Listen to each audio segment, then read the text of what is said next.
Hello everyone, how are you guys doing? I hope all fit and fine. Very good morning to all of you. Today we'll be starting with a new chapter, a fresh chapter से हम start करेंगे, that is drafting and conveyancing relating to various deeds and documents. आज हम बातचीत करेंगे drafting and conveyancing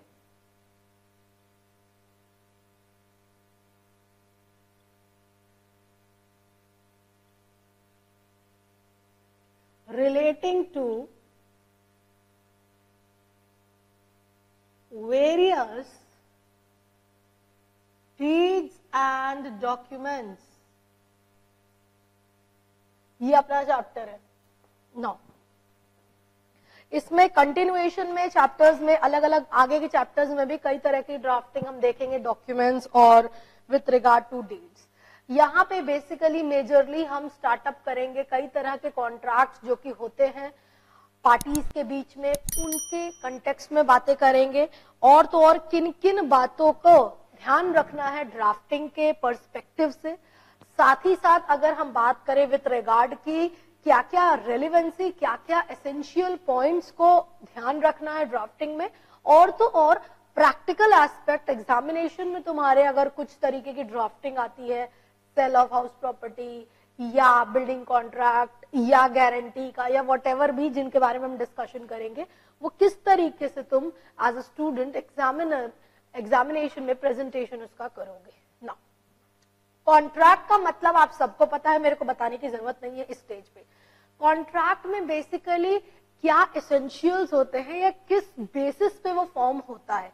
पहली और बहुत अहम बात, अंडरस्टैंडिंग, समझ एक पार्टी और दूसरी पार्टी जो कॉन्ट्रैक्ट को में एंटर कर रहे हैं, जिन कंडीशंस पे, जिन बेसिस पे कॉन्ट्रैक्ट में वो एंटर कर रहे हैं, वो सारी बातें क्लियरली स्टेट की जाती हैं.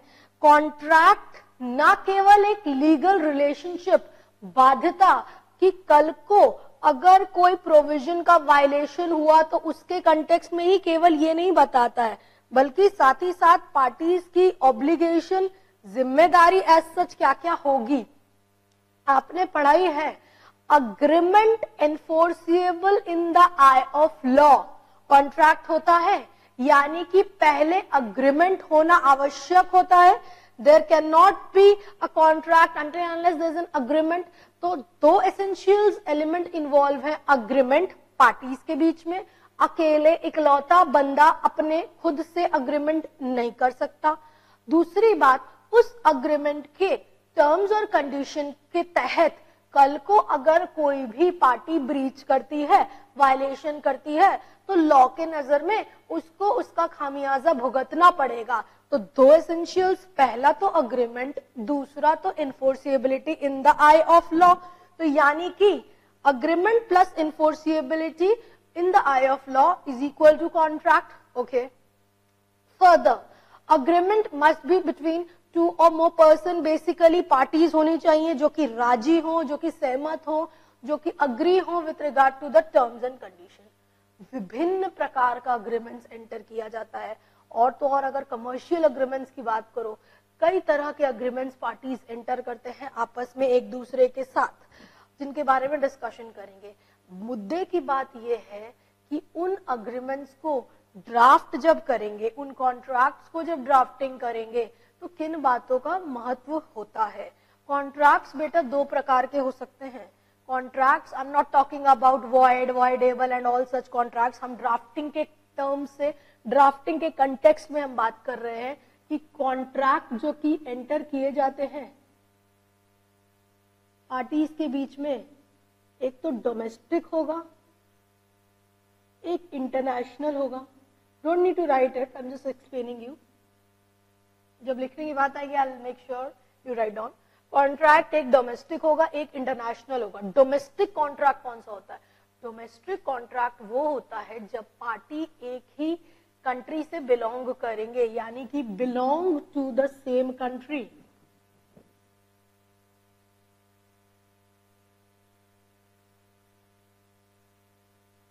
both parties basically x और y है, दोनों इंडिया में ही बिलोंग कर रहे हैं, वहीं से उनके बीच में कॉन्ट्रैक्ट हो रहा है, डोमेस्टिक नेचर ऑफ कॉन्ट्रैक्ट है। इंटरनेशनल कॉन्ट्रैक्ट की अगर अपने बात करें, either party belong to other country, x और वाई के बीच में कॉन्ट्रैक्ट हो रहा है, एक्स इंडिया में है कंपनी, या X basically X Y Z India में, not X company, X Y Z company, या mister X is residing in India whereas Y is residing in UK. Domestic contract and international contract, basically domestic contract and international contract की हम यहाँ पे बात कर रहे हैं। तो यानी कि डोमेस्टिक में basically it relates to both the parties operate their business from one and the same country, whereas international contract में both the parties operate from two different country. फायदा या फर्क क्या होता है या एडवांटेज क्या होता है? देखो, ग्लोबलाइजेशन के तहत, बिजनेस के ग्रोथ और डेवलपमेंट के तहत no longer domestic market is available, ये तो आपको पता ही है। अगर ग्रो एंड प्रॉस्पर करना है, अपने काम को बढ़ाना है, अपने बिजनेस को बढ़ाना है, तो आपको बाहर से हाथ मिलाना पड़ेगा, बाहर वाले के साथ हाथ मिलाना पड़ेगा, जिसके तहत उसका भी फायदा हो रिटर्न के रूप में, आपका फायदा हो एक्सपेंशन और ग्रोथ के रूप में। साथ ही साथ अगर हम बात करें विथ रिगार्ड टू किस तरीके का इंटरनेशनली बेनिफिट या किस तरीके का एडवांटेज हम लेते हैं, कई तरह के बेनिफिट होते हैं। देखो, टेक्निकल असिस्टेंस के रूप में अगर बात कर ले, टेक्निकल असिस्टेंट कोलैबोरेशन होता है। कोलैबोरेशन मतलब दो लोग आपस में, दो पार्टीज आपस में मिल करके बेनिफिट्स एक दूसरे से लेती हैं। किस प्रकार से? मैम, किसी के पास अगर कोई टेक्निकल काबिलियत है, कैपेबिलिटी है, कोई फर्म बाहर अब्रॉड है जो कि स्थापित है, और मेरा भी उसी काम में या उसी रिलेशन में या उसी प्रोडक्ट में काम करना है, या डीलर है हम या मैन्युफैक्चरर है उसमें, और बाहर वाली कंपनी जो कि विदेश में है वो भी डीलर मैन्युफैक्चरर है, पर उसके पास technological capacity, research and development capacity, technical know how, काबिलियत है किस तरीके से कैसे डील की जाए, तो हम उससे टेक्निकल असिस्टेंस मदद लेते हैं कि आप भी हमें सुझाव दीजिए किस तरीके से हम कैसे करें। तो वो डिजाइन वगैरह, प्रेजेंटेशन वगैरह हमको देता है। साथ ही साथ अपना बंदा भेजता है यहाँ पे कि कैसे कैसे ट्रेनिंग की अगर पर्पस करने की जरूरत या आफ्टर द रिक्वायरमेंट हो, यहाँ से अगर कोई जाना चाहे विदेश असिस्टेंस लेने के लिए, मदद लेने के लिए, कि कैसे इस मशीनरी को हम चलाएंगे, काम करेंगे, या इसमें कैसे किस तरीके की कमियां हैं, या कैसे इसको ज्यादा एक्सपैंड करेंगे, कैसे इसमें रिसर्च एंड डेवलपमेंट करेंगे, कैसे एडिशनल फैसिलिटीज लगा करके अपने काम को हम बढ़ाएंगे। तो हम अपने खर्चे पे अपना बंदा भेजेंगे, वो सीख करके आएगा वहां से, परंतु वो हमको सर्विस दे रहा है बाहर वाला, वो सारे भी एक तरह के टेक्निकल असिस्टेंस। और इंटरनेशनली अगर हम बात करें तो उस तरीके की तालमेल बैठती है। डोमेस्टिक में कई तरह के, विभिन्न तरह के कॉन्ट्रैक्ट होते हैं, जिसके बारे में भी हम डील करेंगे। मुद्दे की बात, काम की बात ये होती है, फॉर्म ऑफ कॉन्ट्रैक्ट या essentials of contract. Valid contract होने के लिए कॉन्ट्रैक्ट एक्ट में आप लोगों ने ऑलरेडी पढ़ा है essentials of valid contract. Essentials of valid contract मतलब हर वो चीजें जो कि कॉन्ट्रैक्ट एक्ट के तहत है, स्पेसिफाई की गई है। Lawful nature, lawful consideration, legal object, capacity of party, consent of the party, वो सारे मौजूद होने ही चाहिए, तब जाके तो वो कॉन्ट्रैक्ट इफेक्टिव और एसेंशियल और वैलिड माना जाएगा। ठीक, हम अगर ड्राफ्टिंग की बात करें, talking about in terms of drafting की, किन बातों को कॉन्ट्रैक्ट की ड्राफ्टिंग में मद्देनजर रखना है, ये नोट डाउन करने की बात है। That is important points with regard to your relation to drafting of contract।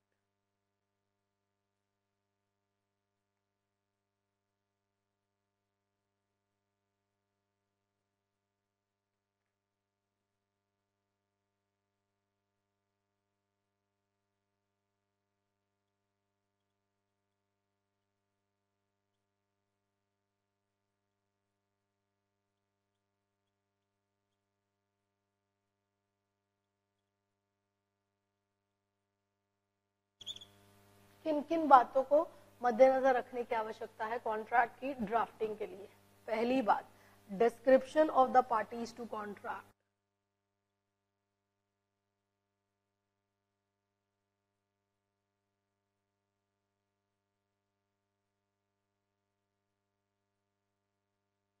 description of the parties to contract।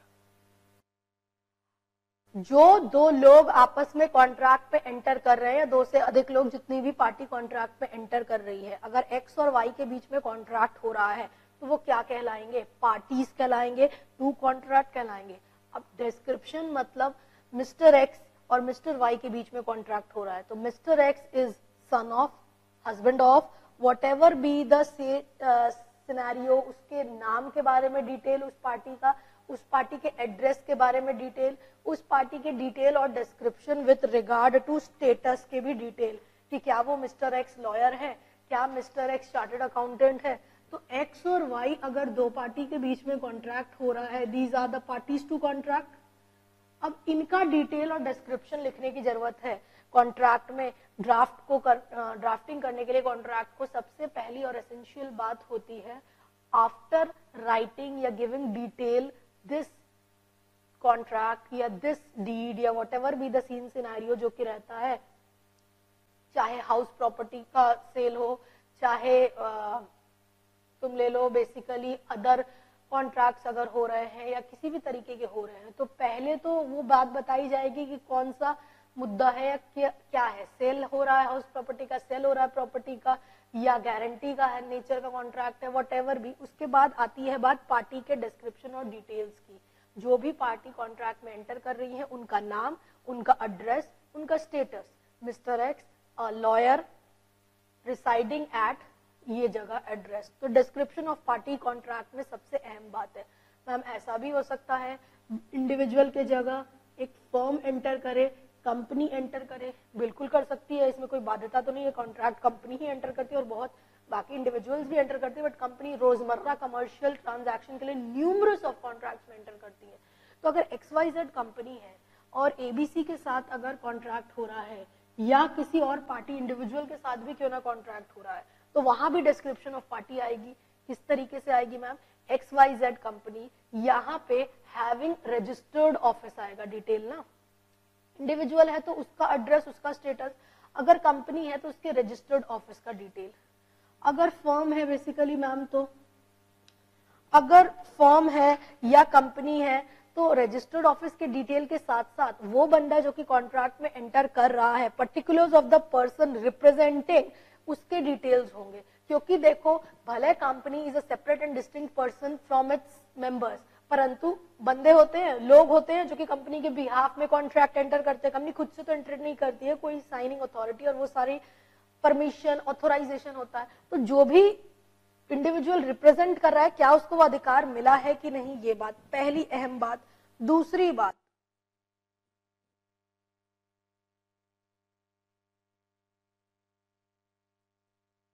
Legal nature of contract.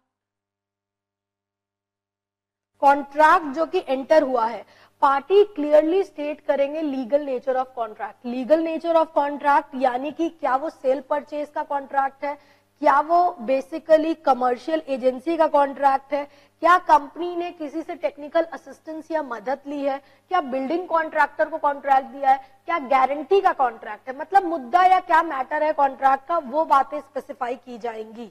Further licence and permit. अब देखो दो पार्टी आपस में कॉन्ट्रैक्ट में एंटर कर रही हैं। अब कई बार बेसिकली ये होता है इंटरनेशनल ट्रेड कॉन्ट्रैक्ट में, इंपोर्ट एक्सपोर्ट की जब बात चलती है, तो सामने वाले बंदे के पास क्या लाइसेंस है कि नहीं, कि क्या वो उस चीज में एक्सपोर्ट कर सकता है, या बेसिकली इंपोर्टिंग वगैरह का वो सारी चीजों का रिक्वायरमेंट्स, कंप्लायंसेस, लॉ के तहत, गवर्नमेंट के तहत अथॉरिटी परमिशन है कि नहीं डील करने का, कॉन्ट्रैक्ट में एंटर करने का। इन बातों के ऊपर डिस्कशन, इन बातों के ऊपर जानकारी होना आवश्यक है। Taxes, duties and charges. जो एक्सपोर्टर है वो सारा बियर करेगा tax, duty, charges in the country of export. यानी कि बेसिकली जो सेलर है वो रिस्पॉन्सिबल रहेगा हर टैक्स, हर ड्यूटी, हर चार्जेस को पेमेंट करने के लिए उस कंट्री में जहां से एक्सपोर्ट हो रहा है। सिमिलरली इंपोर्ट या बायर जो की है, वहां पे जो भी चार्जेस, टैक्सेस, ड्यूटीज पे किया जाएगा वो बोन करेगा, वो बियर करेगा। ये सारी बातें क्लियरली स्पेसिफाई की जाती है। देखो इन सारी चीजों पे पहले ही अग्री या पहले ही सहमति होना आवश्यक है, ताकि बाद में कोई आपस में दिक्कत ना आए, इसीलिए ये बात को स्पेसिफाई किया गया है। Nextly, quality, quantity and inspection of good.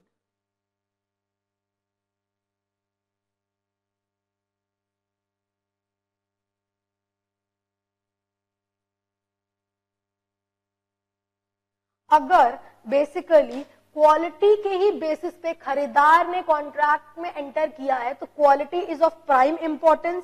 Cell purchase के कॉन्ट्रैक्ट में, खरीदा बेची के कॉन्ट्रैक्ट में बेसिकली सामान खरीदा बेची की अगर बात हो रही है तो वहां पे तो क्वालिटी के बेसिस पे ये बहुत अहम रूप से महत्व रखता है।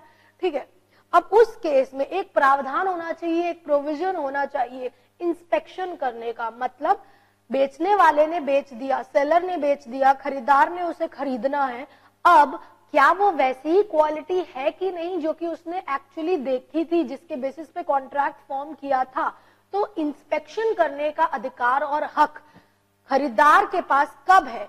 क्या वो सेलर के पास आकर के वहां पे सेलर कंट्री में जब शिपमेंट होना है उससे पहले आके इंस्पेक्ट कर सकता है कि हाँ ठीक है क्वांटिटी सही है, सामान को शिपमेंट में कंसाइन कर दो, या तो बायर की कंट्री में जब डिलीवरी हो गई है, जब रीच कर गया है गुड्स, वहां पे इंस्पेक्शन करने का प्रावधान as per the convenience of the parties it would determine कि किस तरीके से इंस्पेक्शन ऑफ द गुड्स करने का, which determine the quality as well as the quantity on the basis of which the contract has been formed, वो provisions भी available होंगे। Further, packing। Packing की अगर बात करें, बहुत बहुत इंपॉर्टेंट होता है पैकिंग उसके लिए जब अगर गुड्स ज्यादा लंबे ड्यूरेशन या लंबे वॉयज पे जा रहे हैं, टाइम लग रहा है गुड्स को पहुंचने में, तो अगर प्रॉपरली पैकेजिंग उसकी नहीं की गई है, बीच रास्ते में अगर पैकेजिंग खुल जाती है, खराब हो जाती है, तो फिर वो तो वहां पे फिर व्यर्थ हो गया वो सारी चीजें या जिनके बेसिस पर कॉन्ट्रैक्चुअल ऑब्लिगेशन एंटर किया गया था।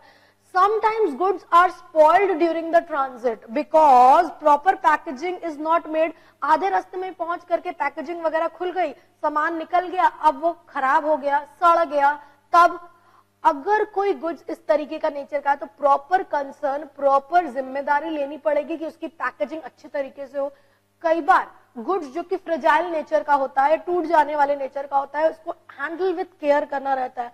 आप देखते होंगे एयरपोर्ट्स वगैरह पे कि जो फ्रेजाइल रहते हैं उन कार्टन्स के ऊपर टैग लगा रहता है ना, fragile, handle with care.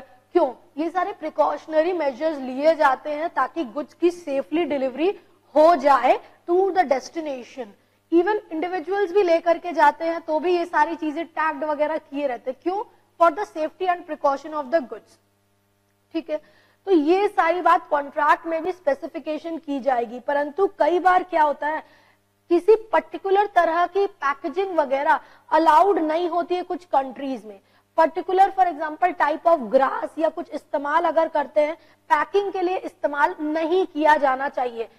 Airport पे चेकिंग के दौरान custom authority specifically particular country के तहत, डायरेक्शन कंट्री के तहत गुड्स को कन्फिस्केट कर लेती है। कई जगह के कंट्री का ऐसा प्रावधान है, खूब अच्छे तरीके से पैकिंग करके जाओ, कुछ सामान का इस्तेमाल किया, कुछ घास फूस का तुमने इस्तेमाल करके उसको पैकिंग कर दिया, अब वो गुड्स पहुंच गया दूसरे देश में, विदेश में पहुंच गया, अब वहां पे वो देख रहा है क्या क्या घास फूस है, कस्टम अथॉरिटी वहीं पे चेकिंग के दौरान देखता है कि ना ये सब अलाउड ही नहीं है, हम आपके गुड्स को जब्त कर लेंगे। तब ऐसा अगर किसी देश का कानून है, अगर ऐसा किसी देश की अथॉरिटी है, तब किस तरीके से कैसे किया जाए वहां पे स्पेसिफिकली इन्फॉर्म किया जाएगा। Buyer will inform the seller of such legal specific requirement कि देखो मेरे देश का कानून इस तरीके से ये सारे प्रावधान बनाता है, या ये सारी कस्टम अथॉरिटी के प्रावधान है कि तुम अगर इन चीजों का इस्तेमाल करोगे पैकेजिंग के लिए, वहीं पे कस्टम अथॉरिटी पर रोक लिया जाएगा, सीज कर लेगा। तो इस बात का भी ध्यान रखना, पैकिंग के दौरान वो सारी बातें स्पेसिफिकेशन दी जाती हैं। Further, shipment of the goods.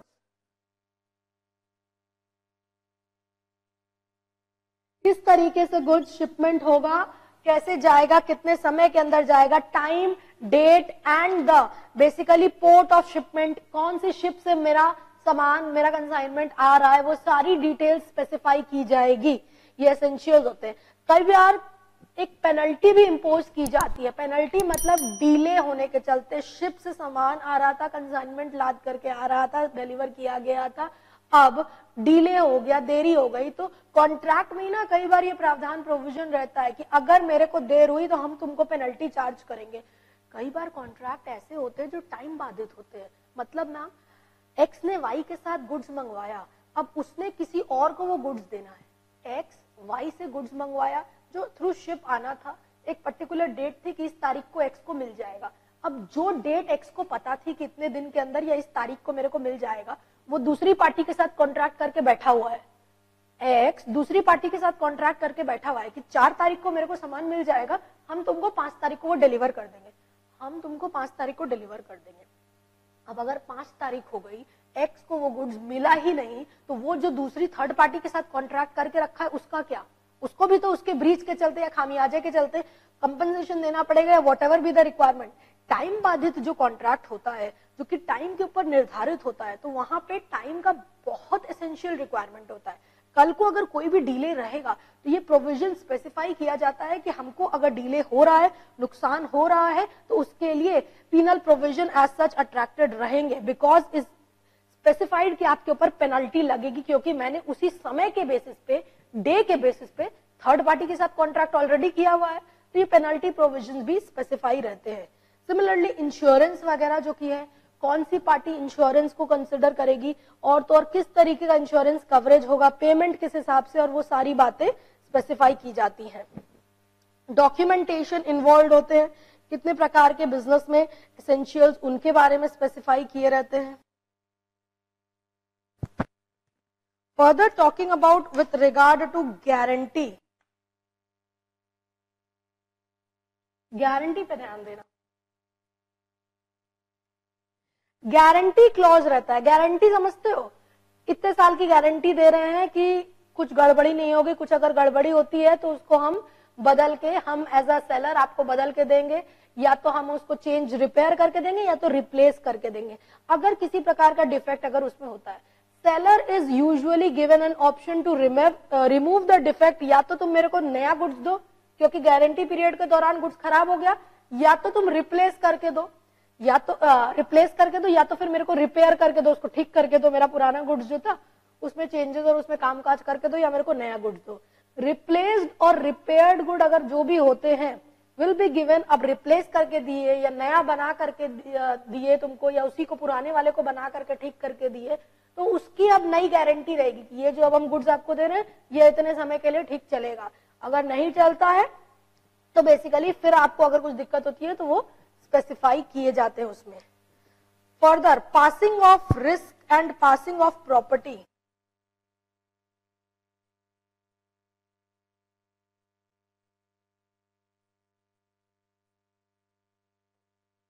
Risk कौन बियर करेगा, प्रॉपर्टी कब ट्रांसफर होगी, title of the property in the goods and the risk will pass from the seller, बेचने वाले इंसान से खरीदार के ऊपर जाएगा।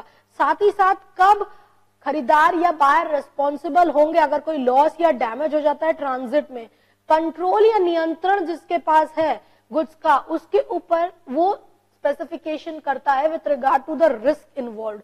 Similarly, points are to be considered with regard to the risk that will pass from the seller to the buyer. No doubt title transfer होता है किससे, जो ओनर है, अब जिसको बेच रहा है उसके पास जाएगा, बिल्कुल जाएगा, कोई दिक्कत नहीं है, परंतु जब तक कंट्रोल और जब तक नियंत्रण है आपका गुड्स के ऊपर, अधिकार है, तब तक आपको उसको इंश्योर करना होगा, आपको देखना होगा कि उसमें जो भी रिस्क एसोसिएटेड है उसका प्रिकॉशनरी मेजर लेना, कोई डैमेज ना हो, कोई उसमें खतरा ना हो, इस प्रकार की चीजें। अमाउंट जो भी दिया जाएगा, payment consideration basically for the currency in which the amount has to be paid. अब देखो इंडिया की करेंसी रुपी, बाहर से अगर हो रहा है डॉलर में या जिसमें भी, तो किस तरीके से करेंसी और किस तरीके से एक्सेप्टेंस होगा, और वो सारी बातें स्पेसिफाई की जाती है, कितना अमाउंट मिलेगा, किस माध्यम से मिलेगा, ट्रांसफर होगा अकाउंट में कैसे, किस तरीके से, वो बात भी स्पेसिफाई की जाती है।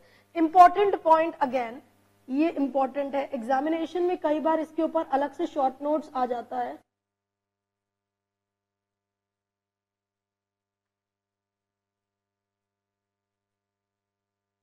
फोर्स मेज्योर, फोर्स मेज्योर क्या होता है? कमर्शियल नेचर ऑफ कॉन्ट्रैक्ट जो कि होते हैं, बिजनेस कॉन्ट्रैक्ट जो कि होते हैं, कई बार उसको पूरा नहीं किया जा पाता है, पूर्ति नहीं की जाती है, नॉन परफॉर्मेंस, मतलब कॉन्ट्रैक्ट एंटर किया गया मैम, पर अब पार्टी जो है मना कर देती है करने से, ऐसा भी हो सकता है। तो हम उसको बोलेंगे कि कंपनसेशन दो, हम उसको बोलेंगे कि तुम अब मेरे को डैमेज दो, नहीं, उसकी मजबूरी है, वो नहीं कर पा रहा है।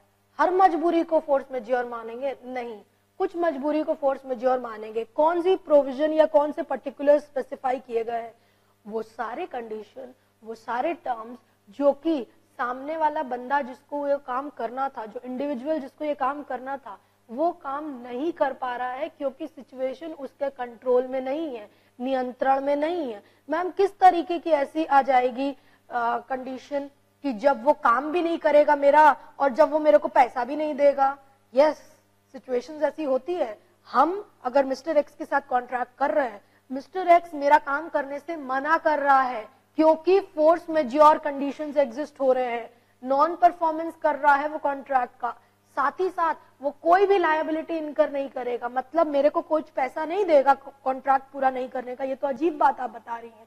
कॉन्ट्रैक्ट में तो लिखा रहता है ब्रीच होगा तो डैमेज मिलेगा, बिल्कुल, परंतु फोर्स मेजॉर के केस में सामने वाला बंदा अगर कोई काम नहीं कर रहा है, नॉन परफॉर्मेंस हो रहा है क्योंकि सिचुएशन उसके हाथ से बाहर है, कंट्रोल से बाहर है, वो कोई भी लायबिलिटी भी इनकर नहीं करेगा, पेमेंट भी नहीं करेगा।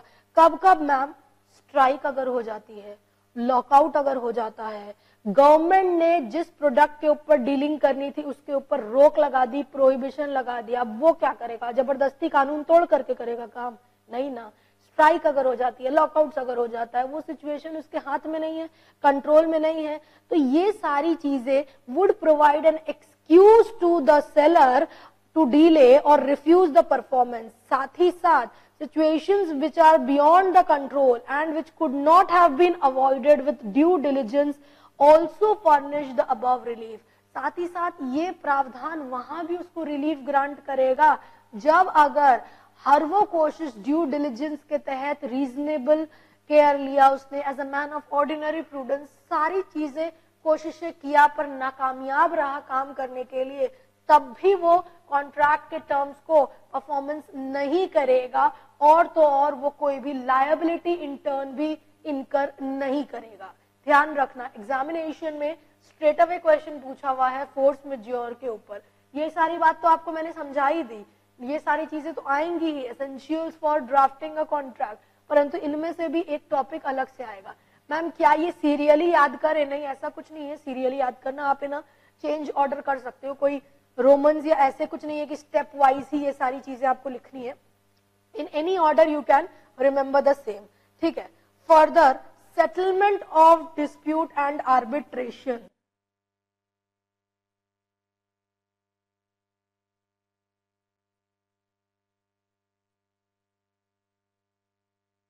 पार्टीज के बीच में आपसी मतभेद होता है, बिल्कुल होता है। पार्टीज के बीच में कई बार कंडीशंस होते हैं कि जब वो राजी नहीं हो रहे हैं, कई वो अग्री नहीं हो रहे हैं किसी प्रकार का, तो आर्बिट्रेशन क्लॉज होता है। आर्बिट्रेशन क्लॉज क्या होता है? आपस में म्यूचुअली जब आउट ऑफ कोर्ट सेटलमेंट होता है ना, वो आर्बिट्रेशन के तहत होता है। आर्बिट्रेटर अपॉइंट किया जाता है। आर्बिट्रेटर कौन होता है? थर्ड पार्टी, थर्ड बंदा। आर्बिट्रेटर या तो एक हो सकता है, दोनों पार्टी का मिला के एक, या दो आर्बिट्रेटर हो सकते हैं। मतलब मैम दो पार्टी के बीच में कॉन्ट्रैक्ट हुआ एक्स और वाई, अब एक्स बोलता है हम इस बंदे को अपॉइंट करेंगे आर्बिट्रेटर, वाई बोलता है हम इस बंदे को अपॉइंट करेंगे आर्बिट्रेटर, ऐसा भी हो सकता है जिसके बारे में हम पढ़ेंगे आगे। आर्बिट्रेटर का बेसिकली काम क्या होता है? आउट ऑफ कोर्ट सेटलमेंट कराना। Ma'am out of court settlement कराने में क्या बेनिफिट होता है? तुम ही सोचो ना, इतने सारे केस पड़े हुए हैं कोर्ट में, रोज कितने केसेस आते हैं, कितना टाइम लगता है उसको डिस्पोज करने में, डिसीजन देने में। आर्बिट्रेशन के तहत out of court settlement speedy way में होता है, जल्दी होता है, कम खर्चे में होता है, लेस एक्सपेंसिव होता है, साथ ही साथ लेस फॉर्मल वे में होता है। लेस फॉर्मल, कोर्ट की जो बैठक बैठती है उसमें इतनी सारी चीजें होती हैं, उससे कंपैरेटिवली कम रिक्वायरमेंट होती है। हाँ, सेटलमेंट जरूर होता है, आउट ऑफ कोर्ट राजी होती है पार्टी, और ये क्लॉज कॉन्ट्रैक्ट में स्पेसिफाई किया जाता है कि कुछ भी दिक्कत आती है, मतभेद होता है, डिस्प्यूट होता है पार्टीज के बीच में, तो आर्बिट्रेटर को अपॉइंट करेंगे और किस तरीके से किस जगह पे basically that is arbitration, and the venue of arbitration has to be specified in the arbitration clause. तो एक बार फिर से बातें करते हैं अभी तक जिन चीजों के बारे में हम लोगों ने डिस्कशन किया. हम लोग बात कर रहे हैं कॉन्ट्रैक्ट के बारे में और ड्राफ्टिंग के बारे में उसकी. कॉन्ट्रैक्ट यानी कि agreement enforceable in the eye of law. पहले अग्रीमेंट होना चाहिए, साथ ही साथ enforceable in the eye of law होना चाहिए. कॉन्ट्रैक्ट्स दो प्रकार के ड्राफ्टिंग के पर्पस के लिए, डोमेस्टिक और इंटरनेशनल. डोमेस्टिक यानी कि दोनों ही पार्टीज ऑपरेट कर रही हैं सेम कंट्री से. इंटरनेशनल मतलब कंट्री डिफर कर रही है ऑपरेशन पर्पस के लिए. एक बंदा यहाँ बैठा है, दूसरा बंदा एक इंडिया में बैठा है, दूसरा बाहर बैठा है, ऑपरेशन उसका इस तरीके से हो रहा है. फर्दर हम लोगों ने बात की फॉर्म्स ऑफ कॉन्ट्रैक्ट. कोई स्पेसिफिक फॉर्म नहीं है, परंतु हर वो एसेंशियल्स जो कि कॉन्ट्रैक्ट की वैलिडिटी के लिए एसेंशियल होता है एज पर कॉन्ट्रैक्ट एक्ट, वो सारी चीजें लागू होंगी, एप्लीकेबल होंगी. टॉकिंग अबाउट किन मुद्दों को कंसिडर करना पड़ेगा ड्राफ्टिंग पर्पस के लिए. पहली बात, पार्टी, जो भी पार्टी कॉन्ट्रैक्ट में एंटर कर रही है उनका डिटेल, उनका नाम, उनका स्टेटस, उनका एड्रेस. मैम अगर पार्टी कंपनी या फर्म है तो रजिस्टर्ड ऑफिस उसकी डिटेल, और तो और फर्म. और उस केस में अगर कोई बंदा इंडिविजुअल कंपनी के बिहाफ में, फर्म के बिहाफ में एंटर कर रहा है तो उसको क्या ऑथराइजेशन दिया गया है कि नहीं. Legal nature of contract. Contract किस तरीके का है. सेल परचेज का कॉन्ट्रैक्ट है, हाँ. Apart from cell purchase technical assistance अगर लिए हैं, बिल्डिंग कॉन्ट्रैक्टर का कॉन्ट्रैक्ट है, गारंटी का कॉन्ट्रैक्ट है, किस तरीके का कॉन्ट्रैक्ट है. हाइपोथिकेशन है, किस तरीके का कॉन्ट्रैक्ट है वो स्पेसिफाई किया जाएगा. Licence and permit. पार्टी को बेसिकली इंटरनेशनल कॉन्ट्रैक्ट की अगर बात करें, लाइसेंस की आवश्यकता और परमिशन की आवश्यकता होती है गवर्नमेंट से कि क्या उनको ये अधिकार दिया गया है कि नहीं. उन चीजों के ऊपर एक चेक रखना, उन चीजों को असर्टेन करना. टैक्सेस, ड्यूटी और चार्जेस. सेलर जो की है सारा टैक्स ड्यूटी चार्ज बियर करेगा उस कंट्री में जहां से एक्सपोर्ट हो रहा है. बायर जो की है इंपोर्ट जाके हो रहा है वहां से टैक्स ड्यूटी और चार्जेस का उनको असर्टेन करेगा, उनको पेमेंट करेगा. Quality, quantity and inspection of good. Contract में कई बार एसेंशियली बेसिकली जब भी होता है with regard to sale purchase का contract, quality is of prime concern. अब उसको कैसे चेक किया जाए, क्या जो बेच रहा है शिपमेंट के पहले वहां पे खरीदार आकर के उसको चेक करे, इंस्पेक्ट करे, या जब शिपमेंट उसको डिलीवर कर दिया गया तब वो चेक करे. ये सारी चीजें as per the convenience of party determine की जाएंगी. पैकेजिंग. प्रॉपर तरीके से जब गुड्स लंबे रास्ते में जाने वाला है, लंबे ड्यूरेशन के लिए उनको भेजा जा रहा है क्योंकि टाइम लग रहा है पहुंचने में सेलर से बाहर के पास, तो उसको कायदे से पैक करो ताकि आधे रास्ते में वो खराब ना हो जाए और बेसिकली वो स्पॉइल ना हो जाए. और अगर फ्रेजाइल नेचर का है तो वो सारी चीजें इंश्योर करो कि उसकी सेफ्टी के लिए, गुड्स की उनकी प्रॉपर पैकेजिंग के लिए, ताकि सेफली डिलीवर हो. कई बार ऐसा भी होता है किसी कंट्री का ऐसा प्रावधान है कि कुछ चीजों को इस्तेमाल नहीं किया जा सकता पैकेजिंग के लिए, तो खरीदार पहले से सेलर को बोल देगा कि आप इन चीजों का इस्तेमाल नहीं करिएगा पैकिंग में, वरना कस्टम अथॉरिटी रोक लेगी गुड को, सीज कर लेगी गुड्स को. Shipment of goods.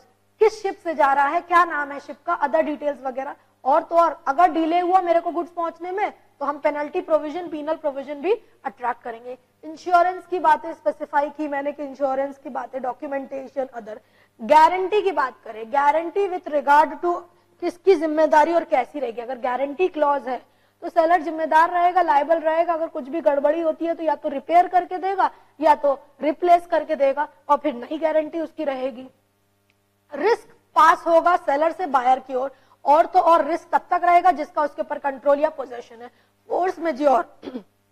Important topic. Force majeure मतलब जब सामने वाला बंदा परफॉर्म नहीं कर रहा है कॉन्ट्रैक्ट को because situations are beyond control.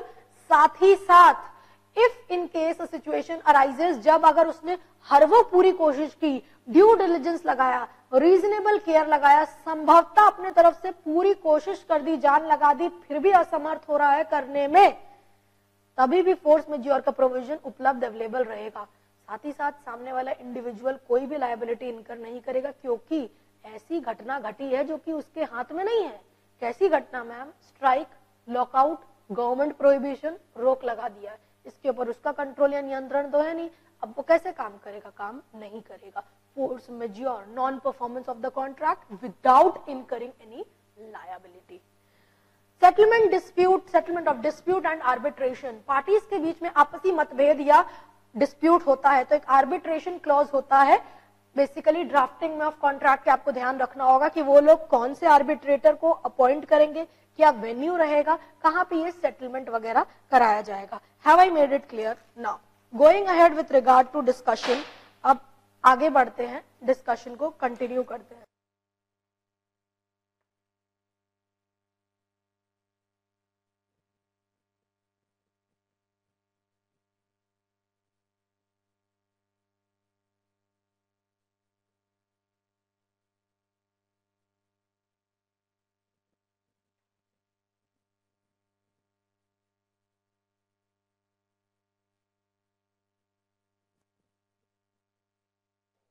Additional guidelines relating to agreement of sale purchase.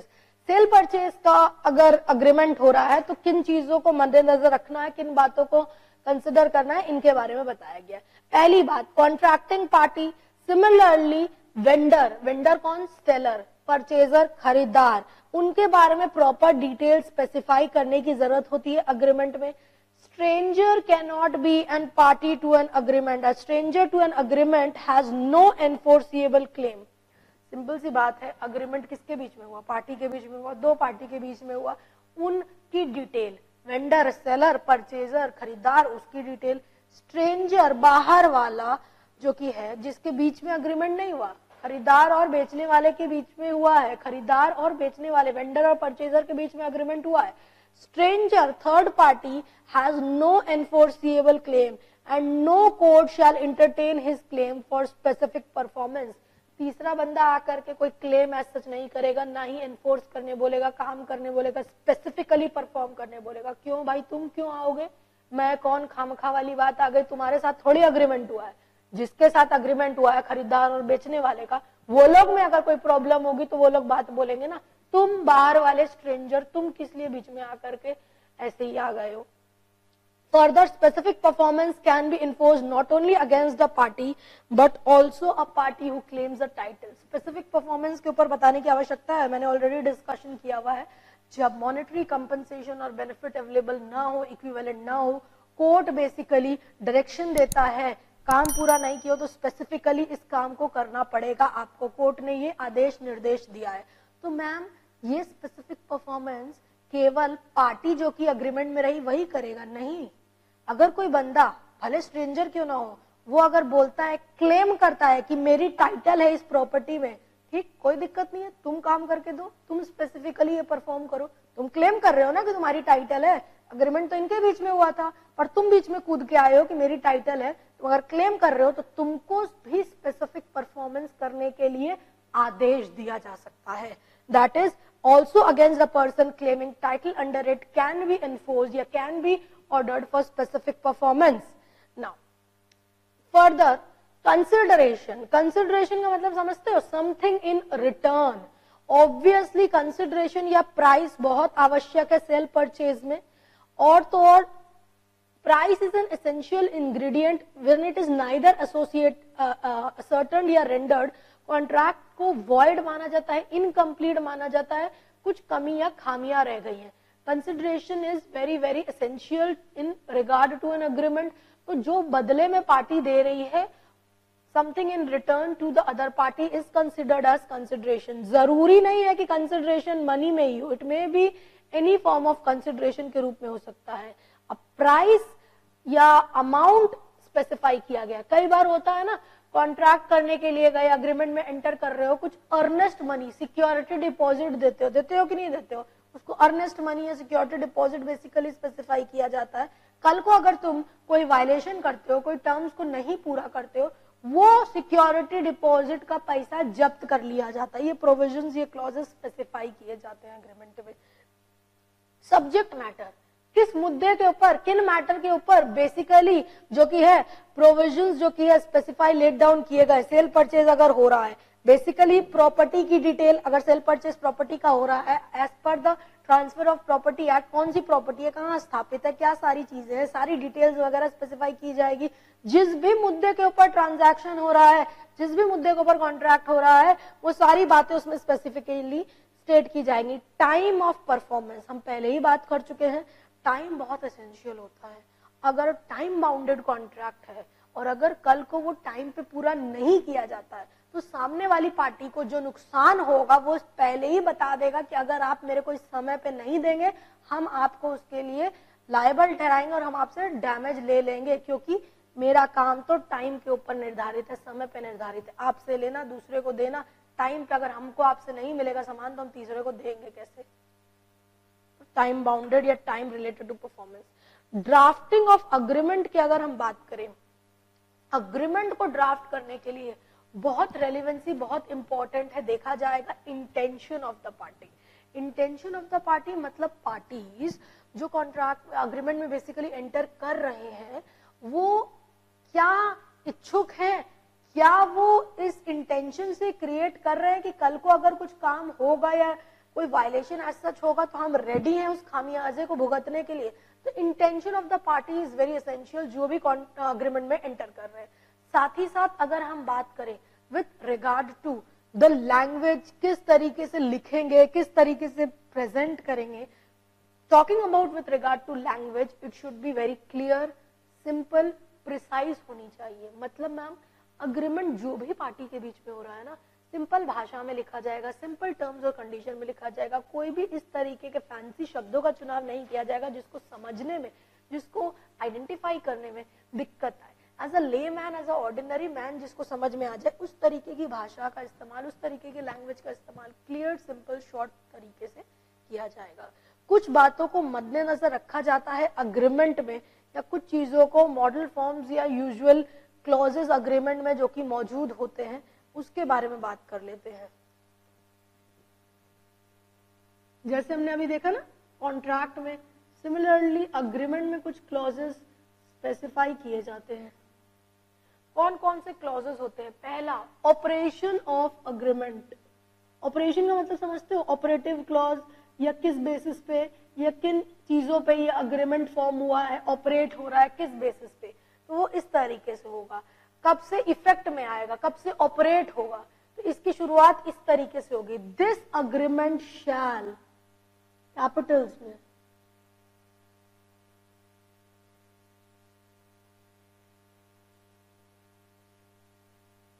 Come into effect या with effect from date specify की जाती है कि इस तारीख से तब तक होगा, इफेक्ट में ये अग्रीमेंट आएगा। दूसरी बात, termination bye notice.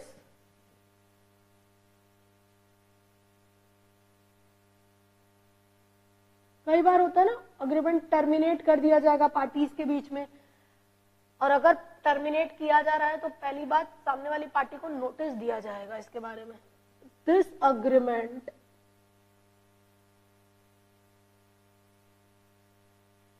shall be terminated। हम एक फॉर्मेट दे रहे हैं, ये चेंज हो जाएगा with depending upon the parties जो कि आप एग्जामिनेशन में लिख रहे हो। Formatting I am just giving, shall be terminated by giving notice to party। ठीक। थर्डली अगर बात करें आर्बिट्रेशन क्लॉज। आर्बिट्रेशन क्लॉज के बारे में हम पहले ही बता चुके हैं। In case of any differences, in case of any dispute herein between the parties, the matter shall be referred to the arbitrator। arbitrator अब कौन होगा, और वो सारे provisions arbitration and conciliation act के तहत, वो सारे provision arbitration and conciliation act 1996 के तहत वो सारे प्रोविजंस लागू होंगे। जैसे कॉन्ट्रैक्ट में कॉन्ट्रैक्ट एक्ट के प्रोविजंस लागू होते हैं ना, एसेंशियल्स और वैलिड देखा जाता है। तो आर्बिट्रेशन अगर हो रहा है, आर्बिट्रेटर अपॉइंट जो किया जा रहा है, तो आर्बिट्रेशन और कंसिलिएशन एक्ट, इसके ऊपर भी एक्ट बनाया गया है। उन चीजों को, उन प्रावधान को, उन प्रोविजंस को मद्देनजर रखते हुए वो सारे डिसीजंस को दिया जाएगा। और तो और जो भी डिसीजन आर्बिट्रेटर देगा, आर्बिट्रेटर यानी कि जो कि म्यूचुअल सेटलमेंट करा रहा है, वो दोनों ही पार्टी के ऊपर उसका डिसीजन, उसका ऑर्डर जो कि है बाधित रहेगा, बाइंडिंग रहेगा। यानी कि in case of any dispute, parties may refer the same to arbitrator and provisions of arbitration and conciliation Act 1996 apply and order of arbitrator shall be binding on both parties.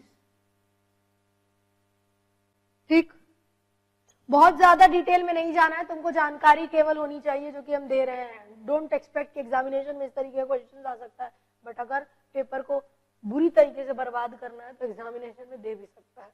Nextly, clauses for service of communication.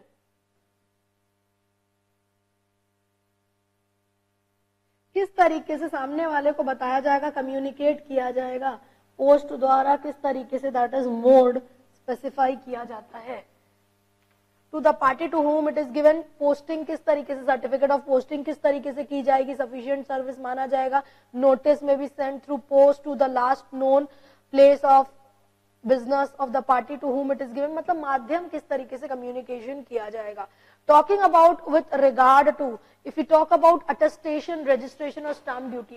Attestation आवश्यक नहीं है, परंतु but agreements are usually attested by एक witness द्वारा. Ma'am अगर registration कराना है उस डॉक्यूमेंट का तो 2 विटनेस की जरूरत होती है. यानी कि मैम जरूरी नहीं है कि अग्रीमेंट्स जो कि है बेसिकली उनको अटेस्ट किया जाए विटनेस द्वारा, नहीं, पर basically agreements are usually attested by 1 witness. और अगर रजिस्टर करते हैं उन डॉक्यूमेंट्स को तो 2 विटनेस की मौजूदगी में अटेस्टेशन किया जाएगा. रजिस्ट्रेशन मैम कराने के अग्रीमेंट की जरूरत है. अग्रीमेंट्स जो कि इमूवेबल प्रॉपर्टी के रिलेशन में नहीं है, दूसरा अग्रीमेंट जो कि फॉर्म होते हैं उनको रजिस्टर कराने की जरूरत नहीं है, परंतु वो अग्रीमेंट जो कि इंटरेस्ट या अधिकार इमूवेबल प्रॉपर्टी के तहत ट्रांसफर हो रहा है और वैल्यू जो कि है 100 रुपए से अधिक की है, बट ऑब्वियसली बात है 100 रुपए से अधिक की होगी तो उस केस में रजिस्ट्रेशन कराना आवश्यक होता है और लॉ के तहत, लॉ के नजर में it has to be registered. Ma'am stamp duty, stamp duty differ करेगा with regard to the state. वहां के स्टैम्प एक्ट बेसिकली जो कि स्पेसिफाई किए जा रहे हैं, जिस स्टेट में एग्जीक्यूट किया जा रहा है अग्रीमेंट बेसिकली, तो उस शहर के स्टैम्प एक्ट के तहत गवर्न होगा कि किस तरीके से वो सारी चीजें लागू होंगी. सो यहाँ पे हम लोगों ने कई सारी चीजों के बारे में डिस्कशन किया विथ रिगार्ड टू, पहले तो डिस्कशन किया कॉन्ट्रैक्ट के बारे में, ड्राफ्टिंग ऑफ कॉन्ट्रैक्ट में क्या एसेंशियल्स एलिमेंट इन्वॉल्व होते हैं. फर्दर हम लोगों ने बातचीत की विथ रिगार्ड टू अग्रीमेंट और अग्रीमेंट के ऊपर किन किन क्लॉजेस की एसेंशियलिटी देखी गई है. Now going ahead with regard to further discussion, अब हम प्रैक्टिकल एस्पेक्ट पे ज्यादा आ रहे हैं ड्राफ्टिंग के.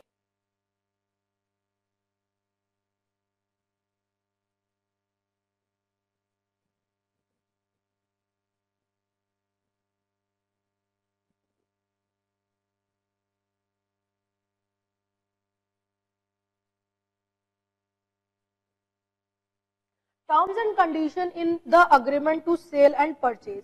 अब सोचो अग्रीमेंट हो रहा है कैसा, सेल परचेज का अग्रीमेंट हो रहा है. कौन कौन सी पार्टी होगी, एक सेलर होगा वेंडर, एक परचेजर होगा बायर खरीदार. ठीक, पहली बात marketable title in the property. Marketable title in the property, मेरी कोई प्रॉपर्टी है, हम अगर तुमको बेच रहे हैं वो प्रॉपर्टी मार्केटेबल टाइटल है या मेरा उस पर मार्केटेबल टाइटल है, मतलब जो भी प्रॉपर्टी हम तुमको बेच रहे हैं बेसिकली अब उसको तुम फर्दर फ्यूचर में किसी को बेचना चाहो तो बेच सकते हो, क्योंकि वो मेरी जो टाइटल है उस पे किसी प्रकार का इस तरीके का हक वक नहीं है, हम तुमको दे दिए, अब तुम उसको बेचो, रहो, जो करना है करो. और साथ ही साथ ये अवेलेबल रहेगा इंस्पेक्शन करने के लिए. Has produce the title deeds, हमने बेचने वाले वेंडर ने तुमको टाइटल डीड दिया, अब तुम पता कर लो, इंस्पेक्ट कर लो, जांच पड़ताल कर लो कि मैम की प्रॉपर्टी जो टाइटल डीड मैम ने दी है क्या वो मार्केटेबल है कि नहीं है, यानी कि कल को तुम उसको बेचना चाहो मार्केट में तो क्या वो बिकेगी कि नहीं. दूसरी बात, पार्ट ऑफ लार्जर प्रॉपर्टी, ऐसा भी हो सकता है कि मैम की बहुत बड़ी प्रॉपर्टी है, मतलब मेरे पास एक लार्जर प्रॉपर्टी है, उसमें से कुछ हिस्सा जो कि है हम उसका अग्रीमेंट कर रहे हैं तुमको बेचने के लिए और बाकी का हिस्सा जो कि है हम रिटेन कर रहे हैं अपने यूज के लिए, अपने बुढ़ापे के लिए.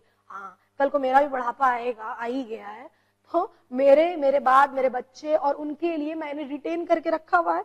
बाकी की जो प्रॉपर्टी है वो मैंने दी हुई है विथ रिगार्ड की उसका अग्रीमेंट तुम्हारे साथ किया हुआ है। तो ये सारी चीजें पर्टिकुलर स्पेसिफाई की जाएगी with regard to incorporated in the agreement, और ये सारी बातें अग्रीमेंट में लिखी जाएंगी कि इतना हिस्सा है, उसमें से एक पोर्शन दिया जा रहा है, सेल किया जा रहा है प्रॉपर्टी का। थर्डली, प्रायर चार्ज और इनकम्ब्रेंसेस। प्रायर चार्ज और इनकम्ब्रेंसेस मतलब मेरे को पैसे की जरूरत थी, मैंने वो प्रॉपर्टी जो कि अब तुमको बेच रहे हैं ना, मैंने किसी के पास गिरवी रखी हुई थी, मेरे को वो प्रॉपर्टी, मेरी प्रॉपर्टी जो कि है, हमको पैसे की जरूरत थी, हम किसी के पास गिरवी रखे थे। इनकम्ब्रेंसेस, सामने वाले का चार्ज था, सामने वाले का इंटरेस्ट था इस प्रॉपर्टी के ऊपर, क्योंकि उसी के ऊपर मैंने उससे पैसा लिया हुआ है।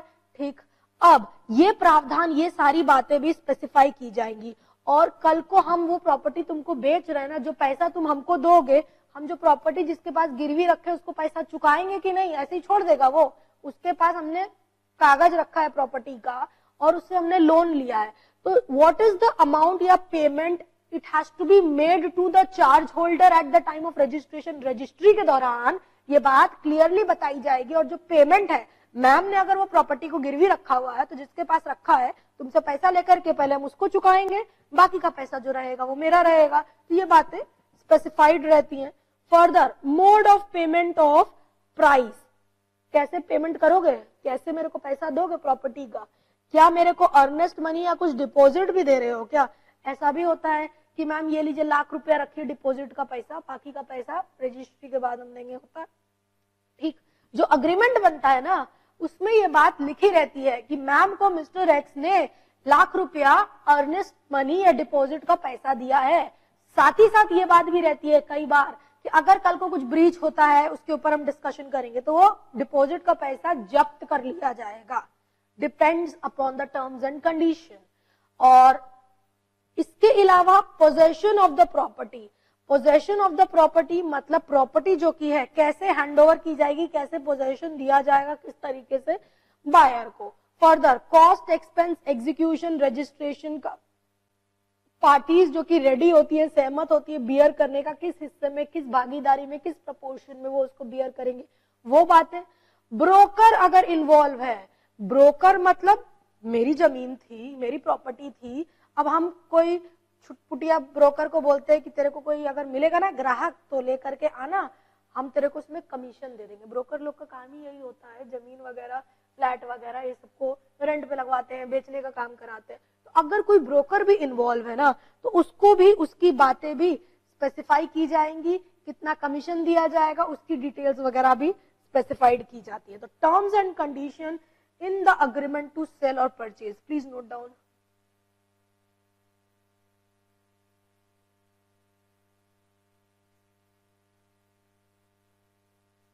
यहाँ पे हम प्रैक्टिकल एस्पेक्ट में शुरुआत कर रहे हैं अपनी ड्राफ्टिंग। अभी तक हम लोग थियोरेटिकल पोर्शन डिस्कस कर रहे थे, now you are entering into the practical aspects of drafting.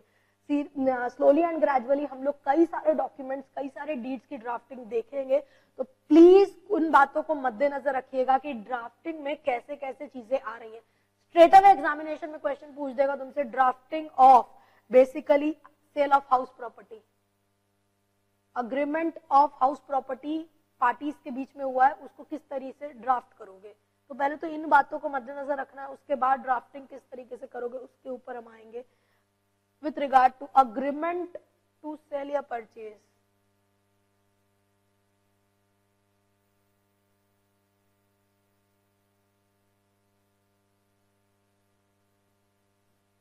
पहली बात मैंने क्या बोली, marketable title in the property, तुमको केवल हेडिंग याद रखना है। मार्केटेबल टाइटल इन प्रॉपर्टी मतलब मैम की प्रॉपर्टी है, वो अगर कल को किसको बेच रही है, वो अगर बेचना चाहे तो बेच सकता है। मैम ने जो टाइटल डीड दिया है उसको वो इंस्पेक्शन भी करा है, क्योंकि भाई जिसको भी बेचेंगे वो या तो रहेगा या बेचेगा, या वो इन्वेस्टमेंट के लिए खरीदता है या वो अपने लिए खरीदता है, तो जो भी है तो मार्केटेबल टाइटल होनी चाहिए प्रॉपर्टी में। दूसरी बात, पार्ट ऑफ लार्जर प्रॉपर्टी या retention of portion of property. Ma'am की बहुत बड़ी प्रॉपर्टी थी, उसमें से कुछ हिस्सा मैम ने सेल करना है तो रिटेन कर रही है, तो वो बातें भी स्पेसिफाई की जाएंगी, लिखी जाएंगी कि कितना पोर्शन उसमें से सेल के लिए किया जा रहा है। टर्म्स और कंडीशन स्पेसिफाइड रहते हैं। तीसरी बात, प्रायर चार्ज और इनकम्ब्रेंसेस,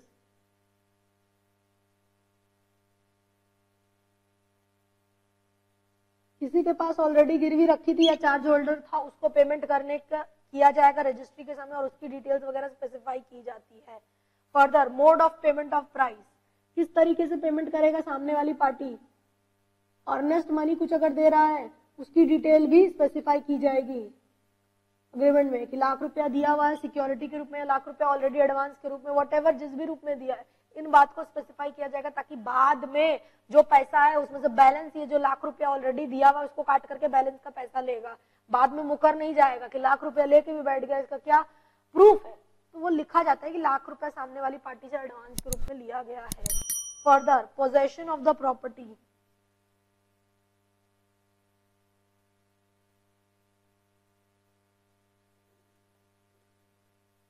apart from possession, cost and expense of execution and registration.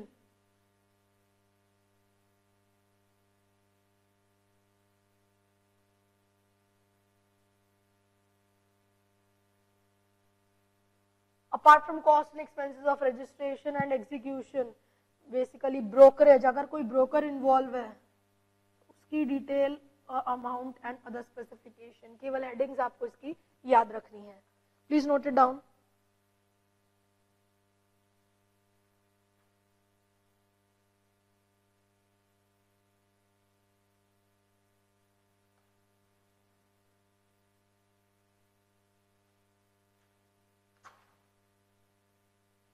Now एक स्पेसिमेन देखते हैं, एक एग्जांपल देखते हैं with regard to agreement of sale of house property अगर होती है तो किस तरीके से किन चीजों को ड्राफ्ट करने में ध्यान देने की जरूरत होगी।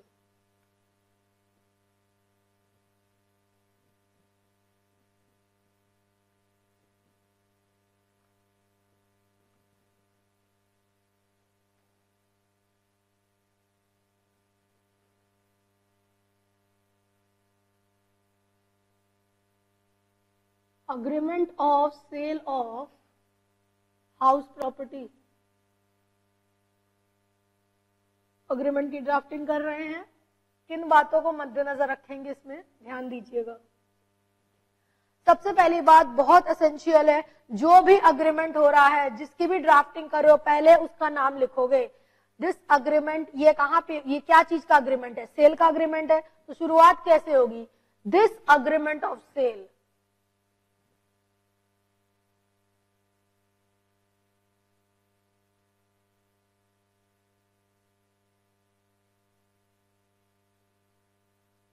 जो भी अग्रीमेंट होगा सबसे पहले वो स्पेसिफाई किया जाएगा।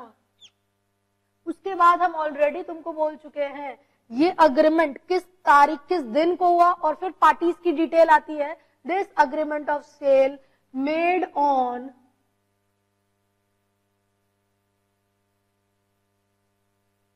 मंडे, ट्यूसडे या Wednesday, day of year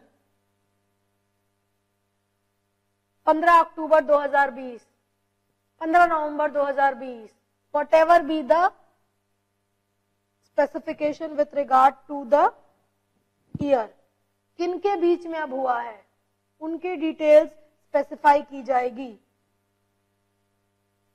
between mister Ram son of, parties के डिस्क्रिप्शन, पार्टीज की डिटेल, इसके बारे में हम बता ही चुके हैं। उसके बाद उसका एड्रेस डिस्क्रिप्शन में आता है ना, रिसाइडिंग एट, कहां रिसाइड कर रहा है उनका एड्रेस। हियर इन आफ्टर शब्द पे ध्यान देना, इन्हीं चीजों का, इन्हीं शब्दों का इस्तेमाल करेंगे। Here in after called the vendor on one part, जब भी ट्रांसफर हो रहा है, जब भी सेल हो रहा है, पहली पार्टी ट्रांसफरर होगी, दूसरी पार्टी ट्रांसफरी होगी।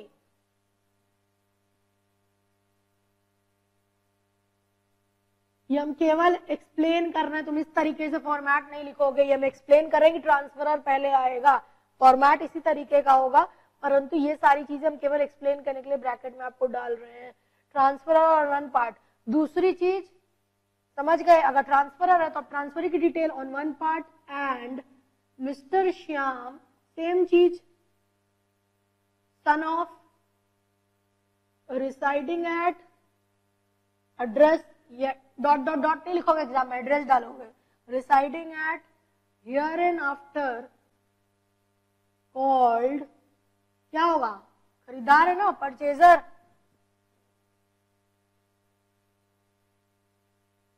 ऑन अदर पार्ट,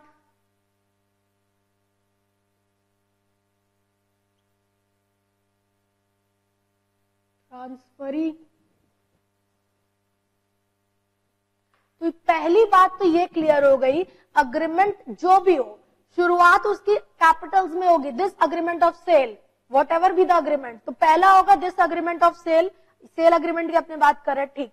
दूसरी बात क्या होगी, किस दिन हुआ, किस तारीख को हुआ, वोट स्पेसिफाई किया जाएगा, डे और डेट स्पेसिफाई किया जाएगा। इंपॉर्टेंट पॉइंट जिसके ऊपर नंबर मिलेगा, पार्टीज का नाम, पहले कौन सी पार्टी आएगी, ट्रांसफरर, उसके बाद कौन सी पार्टी आएगी, ट्रांसफरी, ट्रांसफरर का नाम, ट्रांसफरर का डिस्क्रिप्शन ऑफ पार्टी, ट्रांसफरर का एड्रेस। मैम अगर कंपनी होती यहाँ पे जिसके बारे में हम बात करेंगे तो वहां पे रजिस्टर्ड ऑफिस आ जाता, नहीं आ जाता क्या, हम पहले ही बताया ना डिस्क्रिप्शन ऑफ पार्टी में जब भी हम डिस्क्रिप्शन डालेंगे, इंडिविजुअल है तो वो क्या डिटेल्स है, उसका क्या स्टेटस है, कहाँ पे रिसाइड कर रहा है, फर्म कंपनी है तो उसका रजिस्टर्ड ऑफिस की डिटेल डालेंगे, ठीक। तो अगर हम आगे डालेंगे तो कंफ्यूज मत हो जाना, क्योंकि भाई कंपनी है तो उसका रजिस्टर्ड ऑफिस का ही डिटेल डालेंगे ना, ठीक है। Number 1.2 remember this agreement of sale, here and after called the parties के बाद ट्रांसफरर और ट्रांसफरी, एक्सप्लेन करने के लिए नंबर्स डाल रहे हैं 1 2 3, ठीक है। अब इसके बाद क्या चूज करेंगे या क्या लिखेंगे, क्या शब्द का, देखो सेल हो रहा है प्रॉपर्टी का, तो तुम अगर सेल कर रहे हो तो तुम बेसिकली ओनर हो, ओनर नहीं होगे तो बेचोगे कैसे, बाद में कोई भी सेल इस तरीके से तो नहीं होती है ना कि कोई भी बाहर वाला आकर के उसके ऊपर अधिकार या हक जमाएगा, सेल हो रही है तो मतलब तुम्हारे पास अधिकार है बेचने का उस प्रॉपर्टी को, तभी तुम बेच रहे हो, तो क्या बात बताई जाएगी।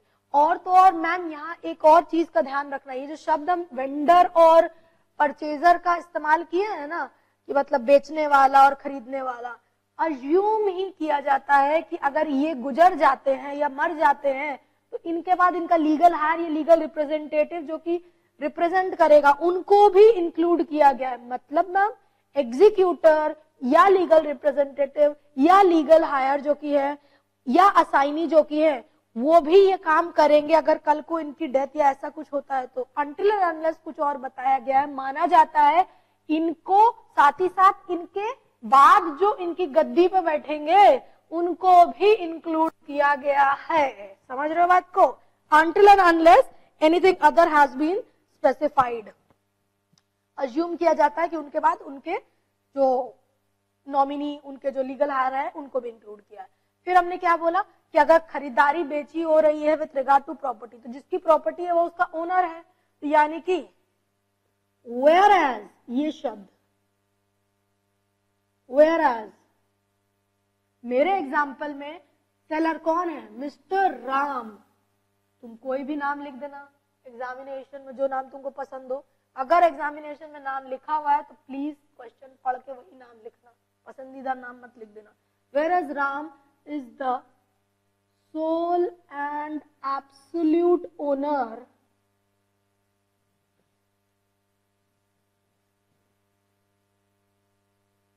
of property. ओनरशिप डिटेल आएगी पॉइंट नंबर 4। पहला पॉइंट कौन सा अग्रीमेंट हो रहा है, दूसरा ट्रांसफरर की बात, तीसरा ट्रांसफरी की बात, फिर ओनरशिप की बात। ये इसलिए नंबर किए हैं ताकि तुम इन पॉइंट्स को रिमेंबर रखो, दिमाग में याद रखो कि ये सारे पॉइंट्स इस सीक्वेंस में एग्जामिनेशन में ड्राफ्टिंग पर्पस के लिए आप इनको लिखोगे। अब whereas it is agreed that the vendor shall sell the purchaser the property for a sum of rupees इतना, कितने पैसे में किस रेट पे बेचेगा उसकी बात। मैम अगर ये ना लिखे तो भी चलेगा, मैम अगर क्लॉजेस में या विटनेस के समक्ष इन बातों को लिखे तो भी चलेगा, बिल्कुल चलेगा बेटा, कोई दिक्कत नहीं है। बिल्कुल चलेगा, कोई दिक्कत नहीं है, क्योंकि अभी हम कंडीशंस पे आएंगे कि ये अग्रीमेंट क्या क्या चीजों को विटनेस करता है। जैसे डीड में शुरुआत होती है ना, this deed of gift, similarly agreement of sale है, दिस अग्रीमेंट ऑफ सेल, पहली शुरुआत आएगी इसी तरीके से। अब now this agreement of sale witness as under, किन क्लॉजेस के ऊपर ये अग्रीमेंट बना है, कितना पैसा दिया सिक्योरिटी का, कितना पैसा चीजें अलग दिया, क्या क्या बातें, किन किन चीजों पे अग्रीमेंट हुआ, वो सारी बातें टर्म्स और कंडीशन को स्पेसिफाई किया जाता है। Now this agreement of sale witness, witnessing clause कह सकते हैं। नाउ दिस अग्रीमेंट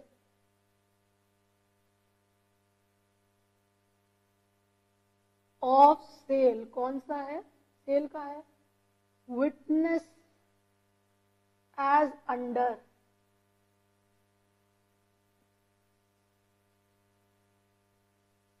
पांचवी बात जो कि आपको याद रखनी है, विटनेसिंग क्लॉज या किन किन बातों के ऊपर बात हुई है। प्राइस ऑफ प्रॉपर्टी, आप एग्जामिनेशन में प्राइस ऑफ प्रॉपर्टी नहीं लिखेंगे, आप लिखेंगे mister Ram has agreed for a sum of rupees इतना टू बी चार्ज, या the property, the price of the property which is to be sold has been fixed at rupees 40 lakh. हम यहाँ पे केवल हेडिंग बता रहे हैं, तुम एग्जामिनेशन में हेडिंग नहीं लिखोगे, these are the format, you will write जो भी सेलर है या price of property is fixed, 40 lakh रुपए फिक्स हुई है, 50 लाख पे फिक्स हुई है, वॉट एवर, वो प्राइस आप स्टेट करोगे। फर्दर अर्नेस्ट मनी, अब क्या क्या चीजें स्पेसिफाई किया जाएगा। Earnest money, again you will not write here earnest money, mister Shyam, खरीदार कौन है, मिस्टर श्याम है, मिस्टर श्याम हैज पेड या has deposited rupees 1 lakh as earnest money, समझ रहे हो बात को। फर्दर अगर अपने बात करें time of performance,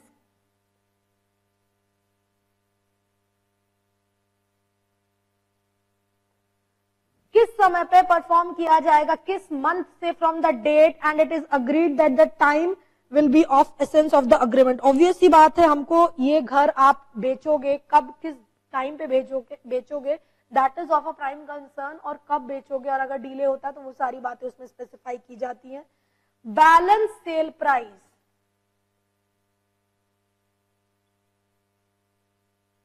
mister Shyam shall pay the balance, 40 lakh में लाख दिया है या 5 लाख दिया है, whatever be the earnest money, 5 lakh अगर दिया है तो 35 लाख रुपया balance money before registration of conveyance deed देगा, ये बातें स्पेसिफाई की गई है।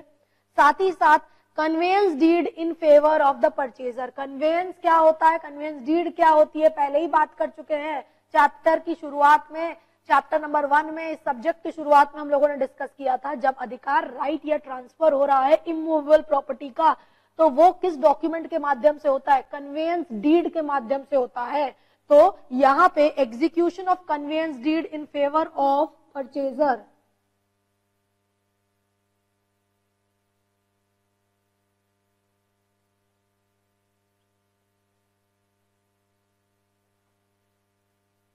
Mr. Ram shall execute the conveyance deed in favor of Mr. Shyam. और कोई बात मैम, मिस्टर राम की टाइटल अगर प्रॉपर्टी में अप्रूव नहीं की गई, उसमें कुछ डिफेक्ट आया, तो जो डिपॉजिट का पैसा लिया था ना, अर्नेस्ट मनी जो लिया था ना, वापस करो मिस्टर श्याम को। क्यों करेंगे मैम, क्योंकि तुम्हारी टाइटल में डिफेक्ट है, और तो और साथ ही साथ वो जो पैसा जमा किए थे ना डिपॉजिट का, उसके ऊपर ब्याज भी लौटाओ। तुम्हारी टाइटल ही नहीं है, तुमको अधिकार ही नहीं है प्रॉपर्टी बेचने का, तुम कॉन्ट्रैक्ट में अग्रीमेंट में एंटर कर गए कि तुम अपनी प्रॉपर्टी को बेच दोगे, तुम्हारा टाइटल भी तो होना चाहिए उस प्रॉपर्टी में जो कि तुम बेचने के लिए अग्रीमेंट कर रहे हो। यानी कि नॉट अप्रूव या डिफेक्ट इन टाइटल। अगेन आप एग्जाम में डिफेक्ट इन टाइटल नहीं लिखोगे, आप क्या लिखोगे, Mr. Ram's property, there is a defect in the property of Mr. Ram, he shall refund the deposit money, earnest money which he has taken from Mr. Shyam along with interest. Nextly, purchaser commits a breach. अगर श्याम जी ने कुछ गलत कर लिया तो Ram ji deposit जब्त कर लेंगे। Fault, default on part of purchaser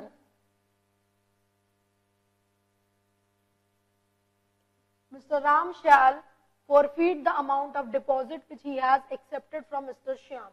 Further, ma'am अगर राम जो कि वेंडर है ब्रीच करता है कोई अग्रीमेंट के टर्म्स और कंडीशन पे, उस केस में तो वो जो रिसीव किया है अर्नेस्ट मनी वो तो देगा ही देगा, साथ ही साथ खामियाजा भी देगा मिस्टर श्याम को, लिक्विडेटेड डैमेज भी पे करेगा जो भी उसको इनकर हुआ है, क्योंकि टर्म्स और कंडीशन का वायलेशन या ब्रीच हुआ है अग्रीमेंट का, ब्रीच ऑफ अग्रीमेंट। समझ रहे हो? इसके बाद बेसिकली शेड्यूल ऑफ प्रॉपर्टी होती है। शेड्यूल ऑफ प्रॉपर्टी यानी कि प्रॉपर्टी की डिटेल स्पेसिफाई की जाती है।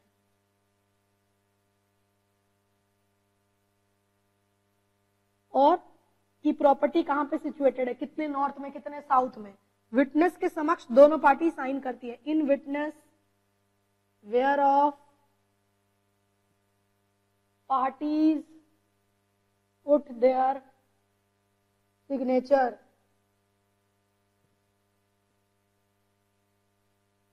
witness 1, witness 2, vendor,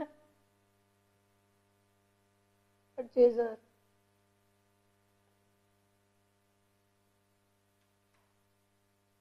विटनेस का नाम, विटनेस के फादर का नाम, विटनेस का एड्रेस और signature.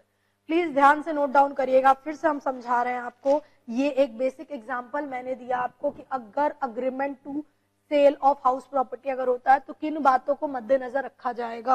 Again in witness whereof को भी पॉइंट नंबर डाल देते हैं 7।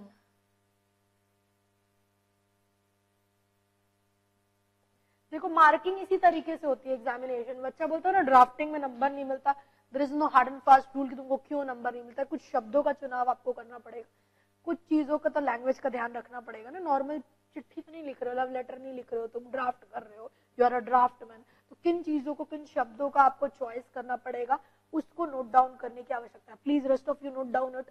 आप लोग लिखो, कंटिन्यू करो, मैं समझा रही हूँ आपको। ये मैंने एक एग्जांपल दिया आपको, agreement of sale of house property.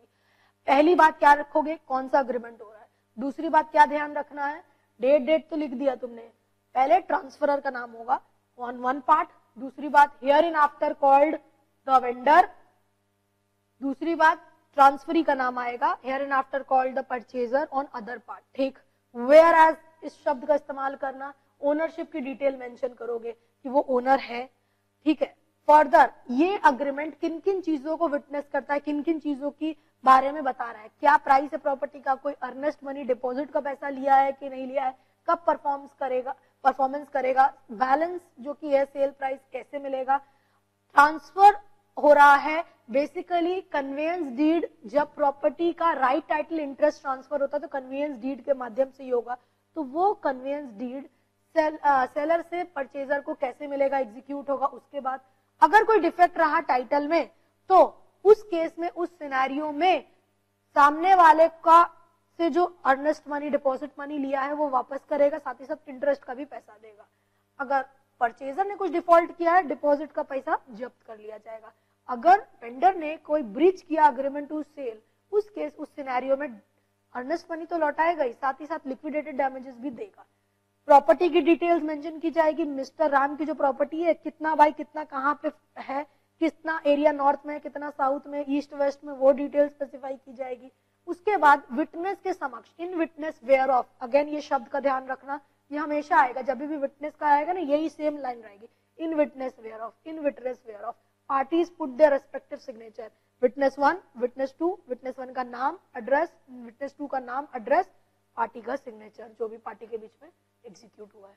Please note it down.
So this brings us to the end of this session. यहाँ पे हम लोगों ने कई सारे प्रैक्टिकल एस्पेक्ट के बारे में शुरुआत किया और थ्योरेटिकल पोर्शन को कवर किया।